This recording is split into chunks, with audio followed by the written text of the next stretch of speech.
Hello and welcome to the Farming Today podcast with me, Charlotte Smith. In this episode, a warning that by 2050, almost a quarter of current UK farmland might not be farmed.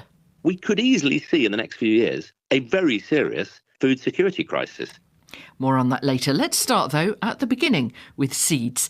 This week we are focusing on seeds, largely those used on arable farms, but we'll also visit the Millennium Seed Bank in Sussex.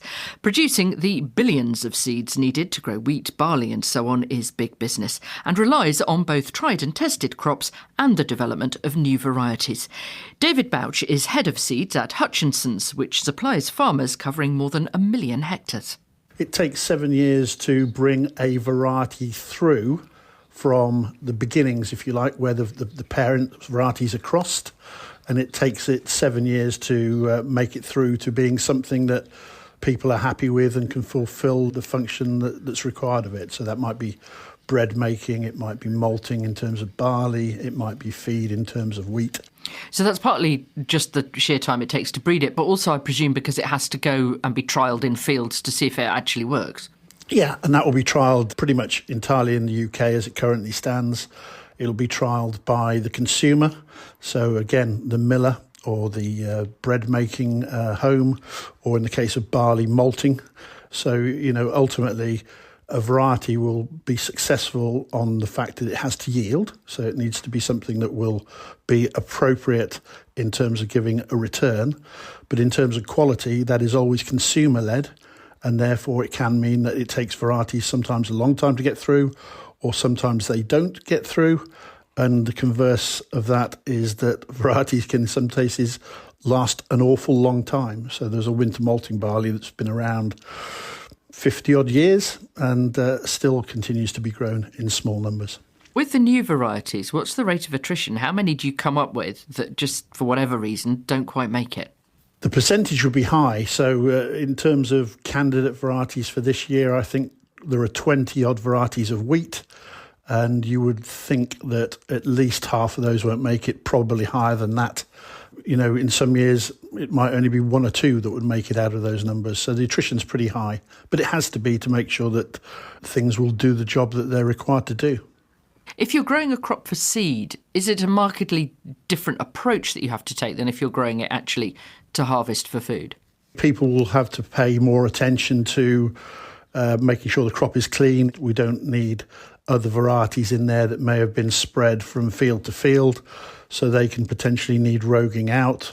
Perhaps a barley the year before a wheat, they will stand proud and will need roguing out. So will oats, because impurities will be the break of the variety in terms of making it through for seed or not. When it's a difficult year for growing crops, thinking of the last few years, either it's too wet or there's a drought, does that make it a difficult year for producing seed as well? Yes, it will do, because ultimately conditions, and that's what growers live and die by, effectively the climate is what really dictates what they produce. The vast changes we're seeing and the dynamics of how dry it is or how wet it's been have produced significant challenges. David Bouch there from Hutchinson's. The Ulster Farmers Union says it has no confidence in Northern Ireland's Department for Agriculture, Environment and Rural Affairs. The UFU says DAERA's handling of a range of issues, from TB in cattle to a nutrients action programme aimed at improving water quality with better management of manure and fertilisers, has led to deep dissatisfaction amongst its members. It says the unanimous vote by its executive committee is unfortunately a very stark reflection of DAERA's failings and inadequacies. Louise Cullen is BBC Northern Ireland's agriculture and environment correspondent, and she's been following this. It's fair to say that frustration has been building among the Ulster Farmers Union members in recent months. Now, agriculture is very keen to highlight where it's making progress on things like tackling our emissions and changing farming methods and that sort of thing. It's also keen to point out that farmers need support to do all of that, but that's where farmers feel they're being let down. They see a lot of delays in the things that they want to have happen quickly. There's, for example, the bovine TB strategy. There's a wildlife consultation that's part of that. It's now been pushed back to spring.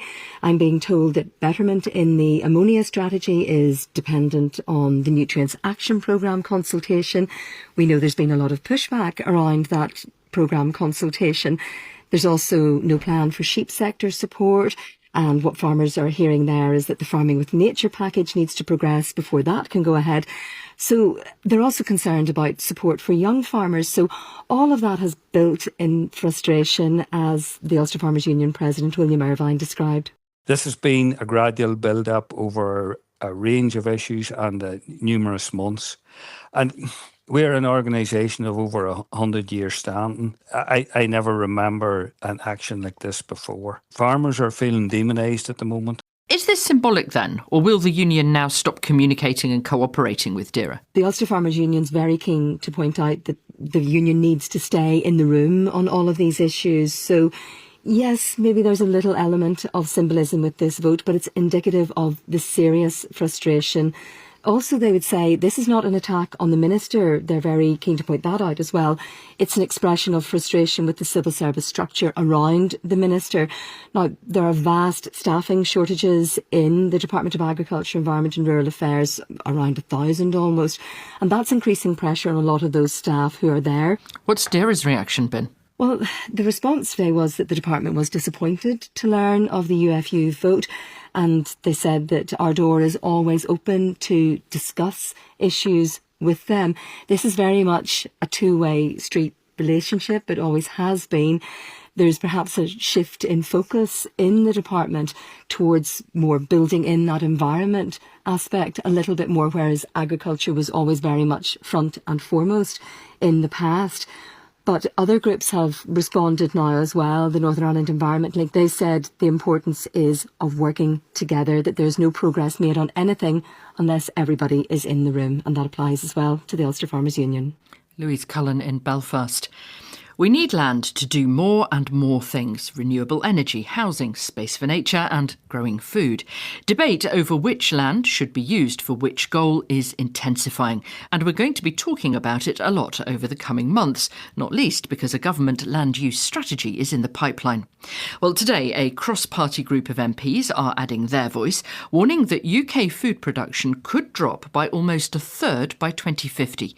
The All Party Parliamentary Group on Science and Technology in Agriculture also says that by 2050, in a worst-case scenario, almost a quarter of UK farmland could be used for other purposes. The Conservative MP for Mid-Norfolk, George Freeman, chairs this group. He told me why they believe the UK's productive farmland needs to be protected and grow 30% more food with 50% less environmental impact.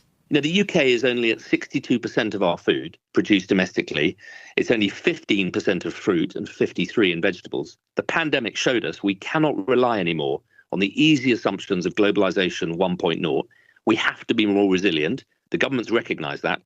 So the key now is to support UK farmers to grow more of our food using fewer of the chemical and other inputs and reducing our water and plastic. We've got the technology to do it. What we haven't got is the policy. Let's just talk about some of the figures. In this report, you quote modelling carried out by the pro-biotech think tank Science for Sustainable Agriculture, that food production could drop by 32% and up to 24% of farmland disappear by 2050. Those figures are based, though, on a lot of assumptions, aren't they? One being that government targets are fully met. Well, I can tell you, as the Member of Parliament for Mid-Norfolk, I've got a very good test bed in my constituency, and farmers are closing up. They're getting out of business. Why? Firstly, very generous solar subsidies. You can't blame farmers for that. Secondly, housing targets have gone up 50%. So we're seeing very large-scale use of agricultural land converted to housing. Again, it's a farmer's asset. If agriculture isn't productive, who can blame them? And I do think those numbers are absolutely realistic. We're seeing farmers get out of the business of farming and growing food. And I do think we're heading for a situation where, with Russia already declaring an asymmetric cyber war on us, disrupting, we're seeing lots of attacks on our supply chains, we could easily see in the next few years a very serious food security crisis. Less than 1% of the country is being used for solar. So isn't this a bit of an overreaction? I don't think it's an overreaction at all. So look, I've got one of the next 8, what the government are calling solar farms. The one in my patch is just short of 8,000 acres. You're suggesting a target of 75% domestic food self-sufficiency, that again by 2050. Given that, if, as you say, people are getting out of growing food. How realistic is that? Well, we have to stop shutting down our productive farms, and that's what I'm calling for. And if we embrace proper agricultural technologies, so in plant science, in my part of the world, the John Innes, the Sainsbury Laboratory, we've developed drought-resistant crops, disease-resistant crops. We've developed hugely efficient crops that can grow much more sustainably with fewer chemical inputs and better. And in animal science, the Roslin and elsewhere, we're developing pig and poultry breeds that don't get diseases, don't require the inputs. I mean, we're a powerhouse in the science. We're winning the prizes, but we're not adopting the right policy framework to really both deliver domestic food security, but also pioneer net zero agriculture here and export it around the world. You are talking there about technical approaches, for instance, gene editing of crops and animals, and consumers are quite wary about that. No, they were very wary, rightly, about GM, genetic modification, and gene editing. The research that we've done and others are doing, when you say to the public, would you be supportive of, say, growing a potato that doesn't need 14 applications of toxic high chemical fungicide every year? The answer is yes. But our report actually isn't just about the genetics. We're calling for clearer prioritising of research at farm level to deliver impact, better use of farm data to drive productivity gains, streamlining regulations to accelerate the route to market for these new innovations. Yes, prioritising some genetic innovation in both crops and livestock, protecting our most productive farmland for high yield food production, and a more outcomes-based approach to the delivery of farm support policies. It's not a radical package. It shouldn't be a radical package. It's what other countries are doing. And it's a win-win-win for the government. George Freeman from the All Party Parliamentary Group on Science and Technology in Agriculture. And that's it from us. I'm Charlotte Smith. The producer is Sarah Swadling, and Farming Today is a BBC Audio Bristol production.